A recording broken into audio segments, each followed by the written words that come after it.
Hello chess fans, this is Rick from Chess to Impress. This is about the Blitz World Championships 2016, which followed the Rapid World Championship, which I covered on video number 117. The Blitz World Championships was played on the 29th and 30th of December 2016, 21 rounds, and the players had 3 minutes for the whole game, plus a 2-second increment. The winner was Sergey Karjakin, who lost the Classical World Championship match against Magnus Carlsen in November, but now he can call himself World Champion after all. After 21 rounds he had 16.5 points and he was the champion. Before showing you some wins from Karjakin, I want to show you one loss, and this will be good for all of us, because next time we make a terrible mistake, we can say that the vice world champion in classical chess and the world champion in blitz chess also once made such a bad mistake. Let's have a look. This is from the 15th round. White Sergey Karjakin, black Hikaru Nakamura, Russia against the United States of America. This is after the 61st move from Karjakin, h6, h7, and he has a winning position. The best move for black in this position is to take that pawn. He's not able to stop the pawn anyway, so knight takes h7 is the best move, and then after rook takes h7, white has a winning position. But Nakamura is a very experienced blitz player, and he knows how strong the knight can be in blitz. There was a famous player once who said, in blitz the knight is stronger than the bishop, and Nakamura decides to keep the knight on the board. He plays a second rated move, bishop d6. Karjakin takes his chance, rook e8 check makes the pawn go to the promotion square, because now knight takes e8 is the only move that makes sense. h8 queen, and Nakamura decides to play with two pieces against the queen. Objectively winning for white, but not easy, and especially not easy with no time on the clock. At this time both players had about 10 seconds. Yes, they got a 2-second increment per move, but still this is quite difficult to win. King e7, king g4, knight f6 check, king f5, knight d5, queen h4 check, king d7, queen h7, attacking the f7 pawn, so king back to e7, queen h4 check, king d7, so this is repetition of moves, and Karjakin did not want to draw, so he played on. What he should have played here, the best move here, is queen h5, attacking the f7 pawn, and if you then take on f4 with the knight, then queen takes f7 check. The game goes on, and white has to try and win this. As I said before, it's objectively winning, but not so easy with only a few seconds on the clock. But Karjakin did not play queen h5, he played queen g4. And there is an idea behind it, because now if, for example, black takes the pawn, which he's attacking twice with the bishop, bishop takes f4, then white wins easily because of king e4 check and attacking the knight at the same time. So black has to defend the knight, king d6, but then there is queen f5, and now the knight is attacked twice, cannot be protected again, and also the knight cannot go because then the bishop will fall. So this is an easy win for white. So that might have been going through Karjakin's mind when he played queen g4. It's not so easy after knight takes f4, so if Nakamura would have taken with the knight on f4, then this same trick does not work, and then he still has to try and win with the queen against the two pieces. But Queen g4 is a big blunder because Nakamura now played the winning knight fork, knight e3 check, forking king and queen, and white has to resign because after king g5 check, the knight takes the queen, king takes g4 and then king e6, and this is a simply winning endgame for black. So Nakamura, very shrewd, keep the knight on the board, and he got rewarded for that because Karjakin fell for the knight fork. Now let's look at, this was the 15th round, let's look at the 5th round, so the day before, because there was a rematch between the classical world champion Magnus Carlsen and his challenger back in November, Sergey Karjakin. Let's have a look at that game. Magnus Carlsen white, Sergey Karjakin black. And this is the position after 19 rook a7 takes the pawn on b7. Materials equal, all the pawns on one side of the board and lots of pieces on the b and c file, a strange position. Karjakin added another piece to the c file and by playing knight ec6, and here Carlsen hesitated for a while and he played the blunder. He probably wanted to protect against knight d4, which is a bit annoying, and he played e2, e3, completely missing another knight fork. We saw a knight fork in the Karjakin Nakamura game, and here's another one, knight a5, forking queen and rook. Now Carlsen could have played here queen a4, attacking the knight and probably hoping to, after knight takes b7, to take back with the bishop and only lose an exchange.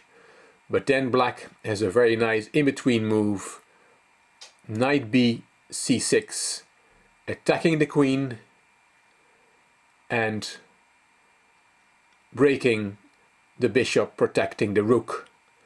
So the queen has to move, for example, queen a1, and then black plays knight takes b7 and wins a full rook, so not just an exchange. Carlsen did not go for any of this. He played queen takes c4 and give material that way, giving up his queen for a rook. And after Karjakin took the queen, queen takes c4, he's a queen for a rook up. We have played 21 moves and Carlsen was able to extend this game for another 70 moves before finally he had to resign. This is the final position after queen b6, a7 check. Karjakin is still the queen for a rook up, but all the other material has vanished. They have been playing this queen versus rook endgame for over 20 moves, and finally Karjakin found the right setup. Here Carlsen resigned because king b1 is the only move, and then there is queen g1 check, forking king and rook, and that wins the game. It's made in a few moves, king a2 only move, queen takes the rook, and then king a3, queen b8 and checkmate on the next move, for example king a4, queen b4 checkmate. So some small revenge for Karjakin in his game against the classical world champion Magnus Carlsen, who defeated him in their classical world championship match. Let's look at the final game, because things got very tense. After 20 rounds, Magnus Carlsen was half a point ahead of Sergey Karjakin, but Carlsen had the black pieces against Petr Leko, who is known as being ultra solid, and Carlsen tried but was not able to overturn Leko, and that game ended in a draw. So Karjakin then knew that if he won his game against Badur Jobava, the Georgian Grandmaster, that he would then be the world champion, as he had a better tiebreak, and I'll show you the tiebreak rules in a second. This is the position after 30 knight e5 to d3 from Jobava. Karjakin is white, Jobava is black, and Karjakin knew he had to win to have a chance to win the tournament. Position is better for white. He has an extra pawn. Yes, his pawns are shattered on the king side, but that's not a big problem. And it's rook and knight versus rook and knight. Also, the a5 pawn is under threat, so Karjakin definitely has very good winning chances here. He played knight d4 to e2, and here Jobava blundered. He had a meltdown, and it was another knight fork that was involved. What Jobava should have played here is something like knight e5, and then if white takes the pawn on a5, so wins a second pawn, then black can win a pawn back on f3. So white should not take on a5, but maybe play f4 to save his pawn. Then black can protect the a5 pawn with knight c6, and for example rook c5 to attack the knight, and rook e6 to protect the knight, and the game goes on. Yes, white is a pawn up and is much better, but in a blitz game anything can happen. But Jobava did not play that. He saw that he could win. He played rook takes e2, and if you take that rook, then there is a knight fork, knight f4 check, and black is winning. For example, king e3, knight takes d5. You have just won a piece, you have won a knight, and this is easily winning for black. So Karjakin cannot take the rook, but the refutation of this tactic is very simple. Rook d8 check just takes the rook away from the d5 square, and after king f7 then you can take the rook, because now knight f4 does not make any sense, because there's no rook on d5 anymore, so there's no knight fork. So it is white who has won an exchange this way, a rook for a knight. Jobava played on, knight c1 check, another knight fork, but not as good as the previous one.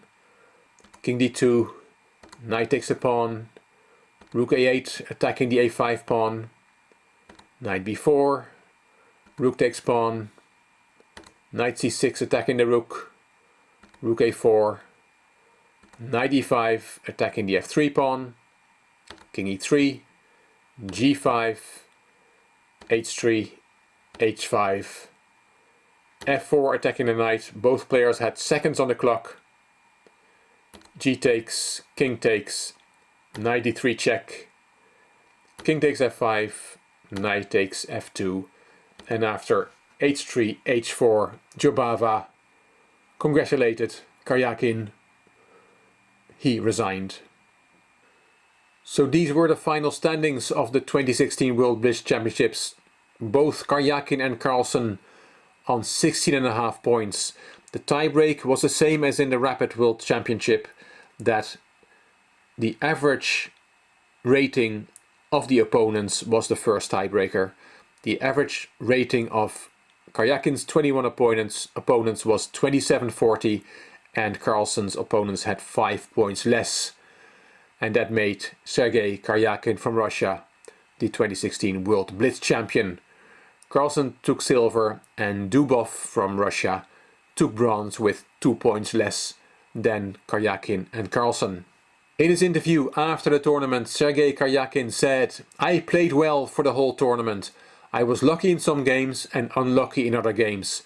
That's what happens in Blitz. In the last game, Jobava played an opening that I have never seen in my life. Carlsen played the very solid Leko in the last round, and I believed in him.